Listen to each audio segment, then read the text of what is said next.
Demonstrating a shoulder instability repair located in the glenohumeral joint using suture anchors. The glenohumeral joint, or ball and socket joint, is responsible for the majority of movement in the shoulder. In this procedure, we see the repair of the labrum, a rubbery cartilage material around the sockets that helps maintain stability of the shoulder.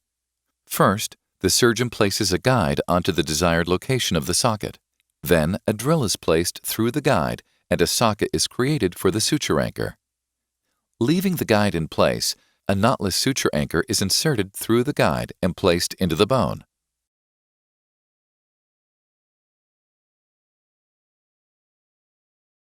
Sutures are left in place and passed under the labrum.